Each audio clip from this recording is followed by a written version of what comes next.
Bom dia, bom dia, bom dia.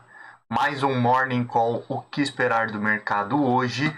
Eu sou o professor Wagner aqui da Francesca Educação Financeira e todos os dias a partir das 5h50 nós estamos aqui ao vivo para um bate-papo aí falando sobre fechamento de mercado no dia anterior e trazendo as principais notícias que podem mexer com o mercado financeiro, olhando aí para política, economia e negócios corporativos também. Muito obrigado por mais um dia ter a sua companhia. Hoje, dia 8 de dezembro de 2021, já aí nos aproximando do final de mais uma semana. Você que nos acompanha aqui ao vivo ou posteriormente gravado, deixa seu like, se inscreve no canal, compartilha esse conteúdo e aqui na descrição do vídeo aí você consegue aí posteriormente também acessar o link para um dos nossos grupos de WhatsApp, onde recebe esse conteúdo também em PDF e aí de forma gratuita consulta isso a qualquer momento do seu dia também. Ontem, aí, dia 7, nós tivemos um dia de forte alta no mercado financeiro global e acompanhando aí a queda, o deslanchar das bolsas internacionais aí que recuperaram os prejuízos, as perdas da última semana. O índice Bovespa também embalou aí e engatou o quarto dia seguido aí de alta, né?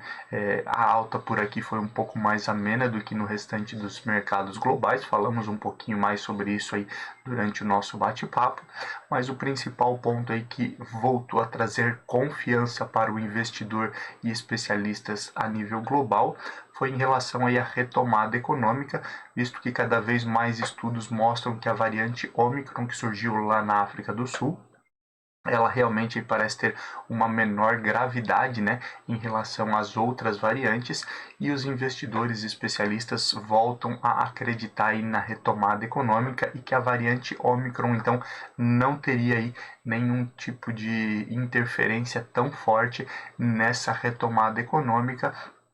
Isso acaba trazendo aí um pouco mais de ânimo e força compradora para os mercados. Olhando também para alguns números, ontem nós tivemos dados importantes na Europa, né? O PIB da zona do euro e também o crescimento industrial na Alemanha vieram acima do esperado, principalmente aí o olhar para o crescimento da indústria na Alemanha, né? Onde a Alemanha teve aí no dia anterior divulgação aí de redução aí nos pedidos à indústria e se imaginava talvez uma queda nesse indicador, mas não veio positivo, acima inclusive do esperado. Na China também nós tivemos aí o mesmo movimento aí de crescimento acima do esperado em relação à indústria, o que também acaba animando investidores especialistas, mesmo em meio a algumas dificuldades que nós vemos aí diariamente e continuamos batendo papo aqui no dia de hoje. Os investidores, e principalmente por aqui a nível Brasil, né, ainda estão com uma grande ansiedade aguardando aí o final do dia de hoje, onde temos reunião do Copom para definição aí da taxa básica de juros, né, a taxa Selic. Ainda temos essa semana a divulgação do índice de preços ao consumidor amplo, o índice oficial de inflação do Brasil. Isso também acaba aí afetando um pouco aí o ânimo dos mercados e uma expectativa muito grande nesse sentido. Por aqui também houve aí uma certa incerteza em relação aos próximos passos na evolução da PEC dos precatórios, onde não existia um consenso ainda entre Câmara e Senado de como seria feito aí no dia de ontem, apesar dos presidentes aí das duas casas reforçarem que seria importante, né, que é necessário aprovar a PEC o quanto antes. Isso aí foi uma das coisas que deu a tônica do mercado aqui no Brasil no dia de ontem. Olhando para Estados Unidos e Europa, né, as fortes altas aí vieram basicamente de empresas de tecnologia que dispararam aí no dia de ontem, principalmente, como eu já disse, retomando aí a força compradora e recuperando as perdas da semana passada, onde na sexta-feira as empresas de tecnologia tiveram forte queda aí na Europa, nos Estados Unidos e também no Japão, prejudicando bastante a retomada das bolsas de forma geral. Commodities como petróleo e também o ferro refinado subiram bastante no dia de ontem e ajudaram o mercado brasileiro, que vive aí também com muita ênfase e com muita interdependência das commodities. Olhando agora um pouquinho para números de forma geral, fica mais fácil esse nosso bate-papo. O índice Ibovespa ontem então subiu 0,65%, chegando aí a 107.558 pontos. Em alguns momentos o índice teve fortes altas, né, inclusive se aproximando aí dos 109 mil pontos, mas tivemos um fechamento aí mais ameno em relação ao restante dos mercados. O dólar aí, felizmente, caiu 1,26%, chegando ontem a R$ 5,61. E olhando para as bolsas norte-americanas, Nasdaq, a bolsa de tecnologia, subiu 3,03%, chegando a 15.686 pontos. O índice S&P 500, ele subiu 2,07%, chegando a 4.686 pontos, e Dow Jones subiu aí 1,40%, chegando a 35.719 pontos, fechamento das bolsas americanas no dia de ontem. Na Europa, vimos aí o euro também cair 1,27% e chegar a R$ 6,33. E olhando aí para as bolsas, o DAX na Alemanha ontem subiu também forte, 2,82% a 15.813 pontos. O CAC na França subiu 2,91%, chegando a 7.065 pontos. E no Reino Unido uma alta de 1,49%, levando a bolsa aos 7.339 pontos. Forte recuperação aí, né, nos últimos dias das bolsas de forma geral.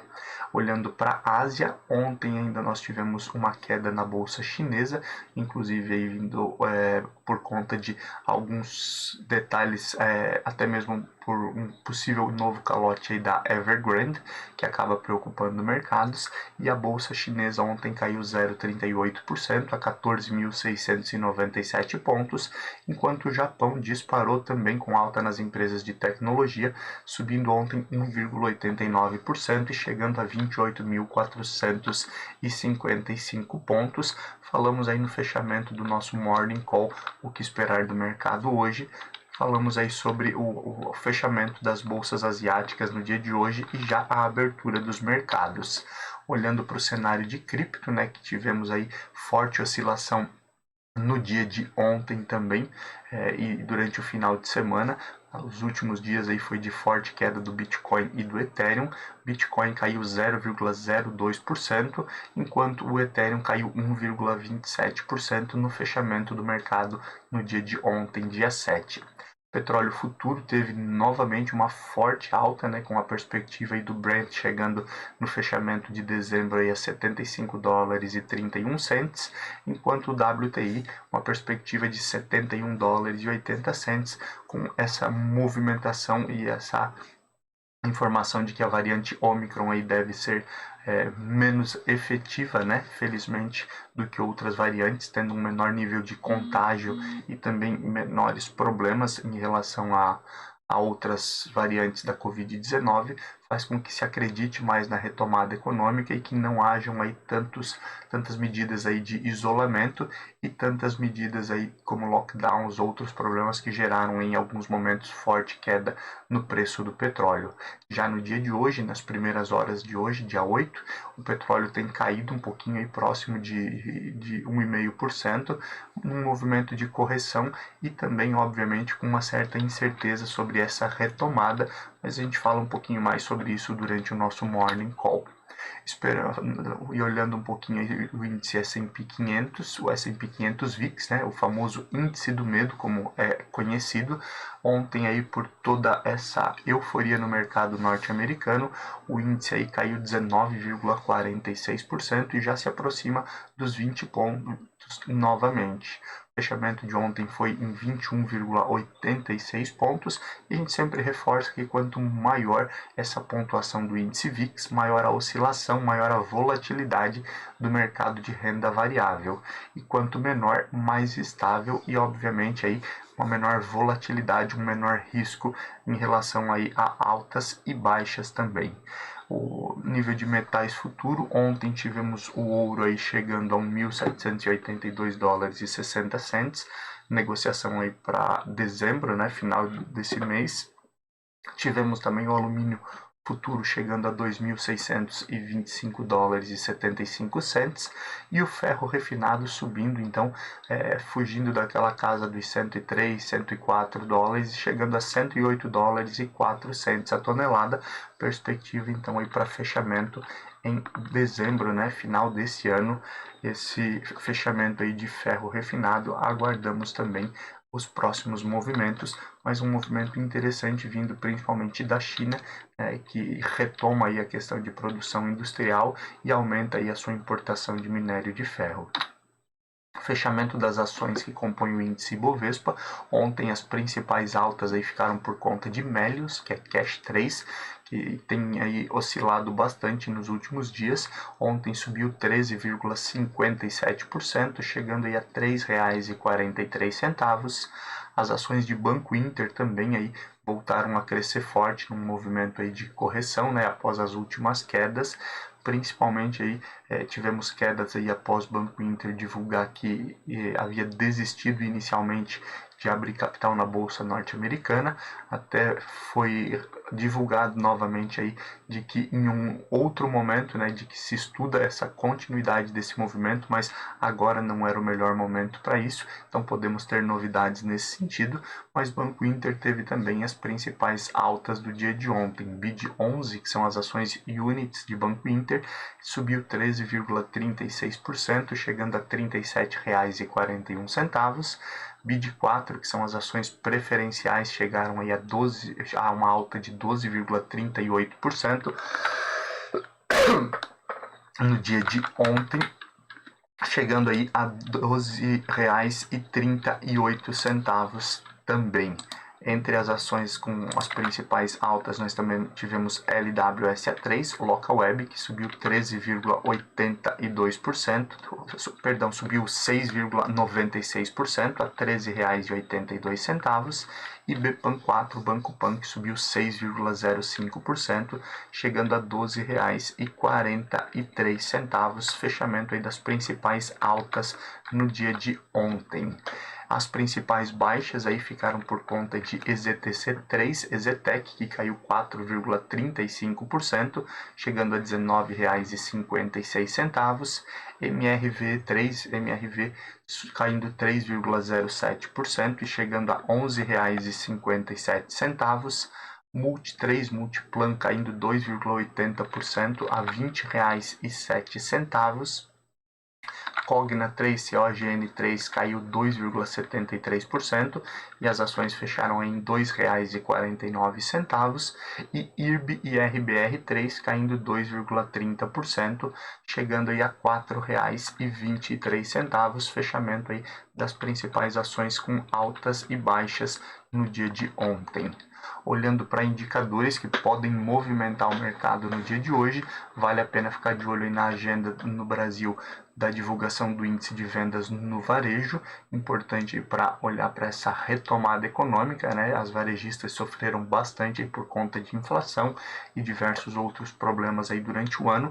Esse movimento de fim de ano pode trazer um certo respiro e, obviamente, vale a pena ficar de olho nesse indicador juntamente com a confiança do consumidor, que também mostra aí uma perspectiva maior de gastos, né, desse consumidor ou não. Então também vale a pena ficar de olho aí para analisar os próximos passos aí de crescimento da economia brasileira. Hoje também nós temos aí a divulgação do fluxo cambial estrangeiro, olhando aí para a confiança do investidor internacional no país, e ao final do dia, né, após as 18h30, temos a decisão oficial aí do Copom em relação à taxa básica de juros, a Selic, né, que tem aí gerado bastante ansiedade já nos últimos dias por conta aí dessa definição em relação a essa mudança. Olhando um pouquinho para indicadores a nível internacional, hoje nós temos o payroll lá na França, né? O payroll, a geração oficial de empregos não agrícolas, também mostrando essa evolução aí na Europa como um todo. Discurso de membros do Banco Central Europeu, né? Reforçando aí, nós tivemos aí recente muita das conversas no Federal Reserve, o Banco Central norte-americano, em relação à retirada de estímulos e possibilidade de aumento de juros, e agora entra num momento também de diversas discussões e também reunião aí do Banco Central Europeu para fazer a mesma análise, apesar da Christine Lagarde, a presidente do Banco Central Europeu, já ter dito aí em outros momentos que não vê a perspectiva de aumento de taxa de juros em 2022, mas vale a pena ficar de olho nesses desdobramentos para entender um pouquinho os próximos passos da política monetária do Banco Central Europeu. Hoje, nos Estados Unidos, tem a divulgação do estoque de petróleo bruto, e isso também mexe aí com o preço da commodity. E na China temos a divulgação do IPP e do IPC, Índice de Preços ao Consumidor, Índice de Preços ao Produtor, né? Então vale a pena também ficar de olho com esse prisma da inflação que acaba afetando aí diversos países aí, e inclusive o Brasil. Isso tudo acaba mexendo com os preços de produtos importados e com o bolso do consumidor final aí no médio e longo prazo acaba sendo afetado também. Continuando e olhando aí para aquilo que pode mexer com o mercado financeiro hoje no âmbito político,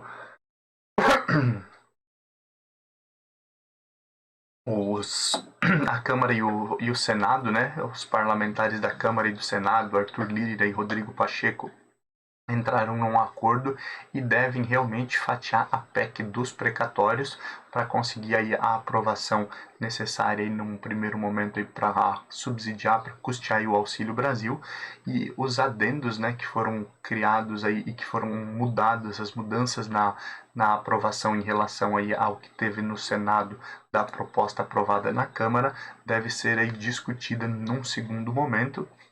Isso aí já mexia aí com o mercado desde o dia de ontem. Inicialmente não é a melhor opção olhando para o mercado financeiro. Existem aí alguns desdobramentos que acabam preocupando no caso desse fatiamento, mas esse é o momento e isso obviamente pode mexer com essa expectativa do mercado, ainda mais em um dia aí tão movimentado com decisão de taxa de juros e também com outros desdobramentos, né, principalmente após as fortes altas aí do dia de ontem e do restante dessa semana.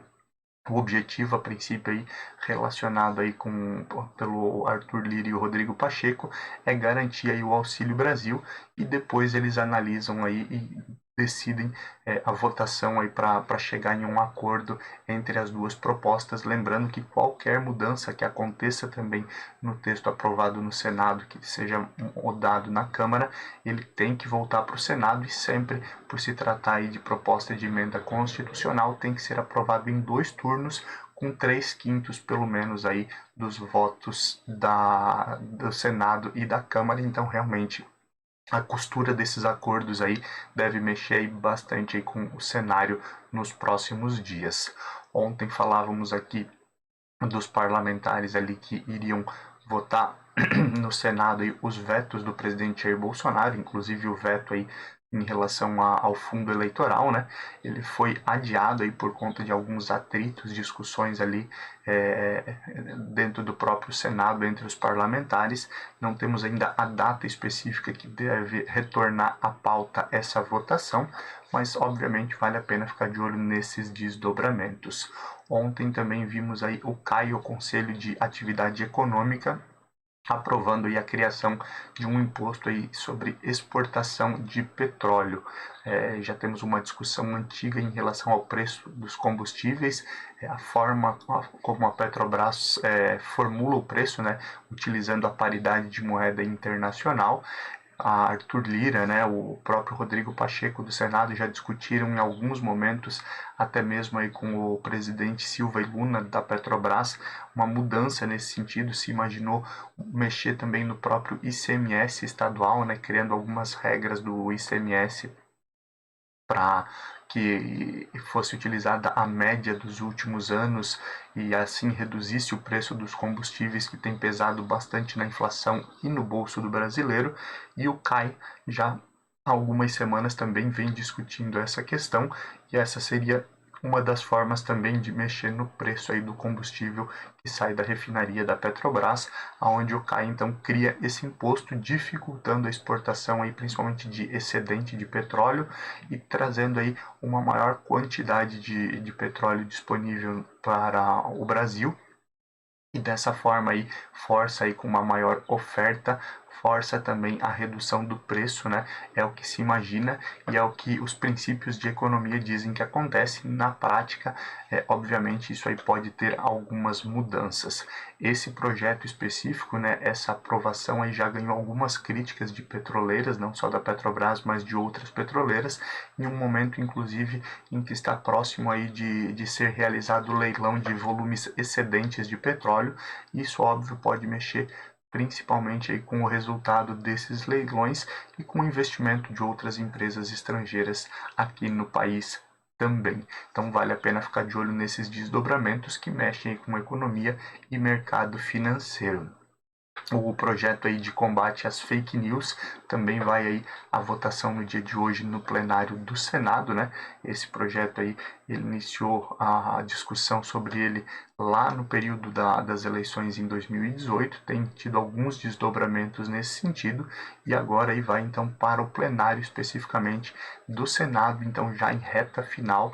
Vale a pena ficar de olho nesse sentido, ainda mais quando nos aproximamos de mais uma eleição, onde também foi muito discutido aí durante todo o período eleitoral e durante os primeiros anos de governo aí do presidente Jair Bolsonaro, essa questão aí das fake news em campanhas eleitorais. E o governo publicou aí no dia de ontem a medida provisória que permite o pagamento do Auxílio Brasil de R$ 400 ainda no mês de dezembro, né? Então, reforçando essa questão da PEC dos precatórios, que basicamente aí o Auxílio Brasil depende aí da aprovação da PEC dos precatórios. O governo já sinalizou então essa medida provisória para pagar, mesmo sem ter a certeza da aprovação. Então devemos ter aí muitas mudanças e muita negociação entre executivo e legislativo no dia de hoje e nos próximos dias. Vale a pena ficar de olho nesses desdobramentos. Olhando um pouquinho aí para a economia e aquilo que mexe com o mercado no dia de hoje, falávamos aí sobre o passaporte de vacina, que era inicialmente um pedido aí principalmente da Anvisa, que foi rejeitado pelo presidente Jair Bolsonaro. O STF, falávamos durante essa semana também, exigiu aí um posicionamento do presidente e do Brasil como um todo em relação ao passaporte da vacina. A princípio foi rejeitado o passaporte de vacina e o governo aí vai exigir um período de quarentena de 5 dias para aqueles que não são vacinados e chegam, né, e entram no país vindo a sair de outros países. Então também podemos ter movimentações nesse sentido e também podemos ter aí algumas críticas, né, e alguns movimentos que podem mexer com a economia e mercado financeiro. Então fiquemos de olho nesse sentido. Falando em variante Delta ainda, em variante Delta não, em variante Omicron da Covid-19, né, e o aumento de casos, enquanto o mercado no dia de ontem comemorava a variante Omicron sendo aí menos ofensiva, né, do que as demais. Na madrugada aí de ontem para hoje, cientistas nos Estados Unidos, e a notícia já foi divulgada na Bloomberg, identificaram aí uma variante aí que é mais difícil de identificar do que a variante Omicron. Então podemos ter desdobramentos aí no dia de hoje nesse sentido, com o mercado tendo um pouco mais de receio, né, em relação a talvez mais uma variante com dificuldade aí de ser detectada e ainda sem maiores informações. Aguardemos então, mas tudo isso pode mexer com o mercado no dia de hoje. Olhando aí para a questão da crise causada também pela Covid-19, né, e todo o movimento aí da pandemia que temos desde 2020.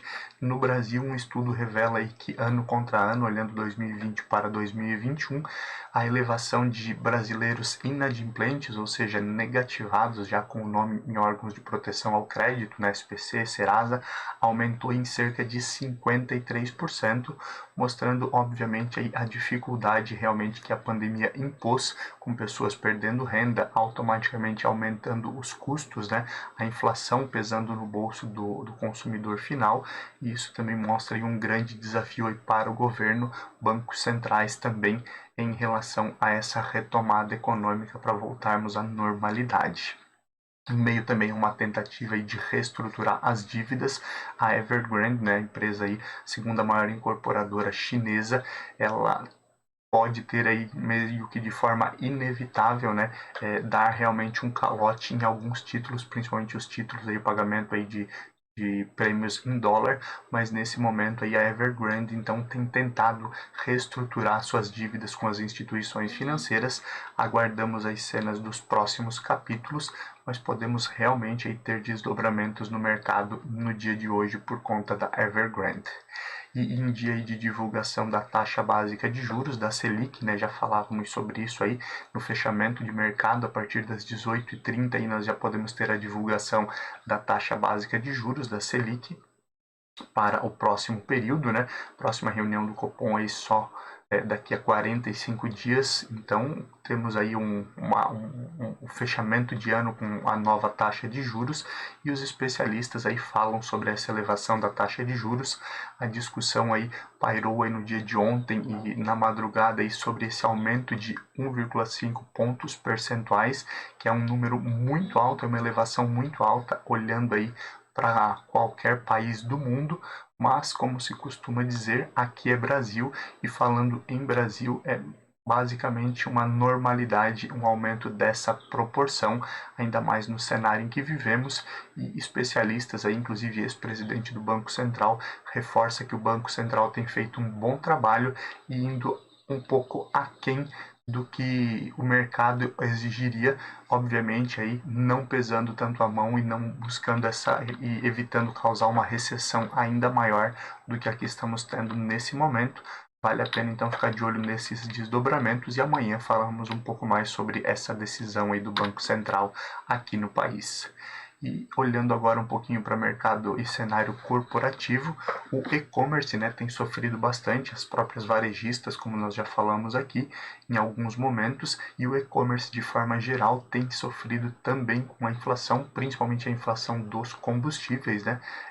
As varejistas, o e-commerce aí investiu muito nos últimos anos, principalmente para dar uma melhor experiência ao consumidor, facilitando e agilizando aí o processo de entrega, né? Inclusive aí com entregas em um dia, uma hora, dependendo dos locais, sendo um diferencial aí no momento das compras, mas o aumento dos combustíveis aí tem causado aí um aumento também desses preços de produtos negociados no e-commerce, e a inflação aí do e-commerce já é maior do que os indicadores oficiais. A gente sabe que os indicadores oficiais não refletem aí a alta de todos os setores, né? E um dos setores é o de e-commerce aí, que já tem sofrido mais do que a alta aí de mais de 10% aí nos últimos 12 meses, e a perspectiva inclusive aí de mais de 10% aí de inflação para o ano de 2021, uma perspectiva ainda de continuarmos tendo uma certa dificuldade, pelo menos até meados de 2022, então também podemos ter movimentos no mercado nesse sentido. Lembrando aqui, a gente não traz recomendação de compra ou venda, apenas trazendo notícias que mexem também com o cenário corporativo. Despesas aí adicionais voltadas aí ao setor elétrico, né?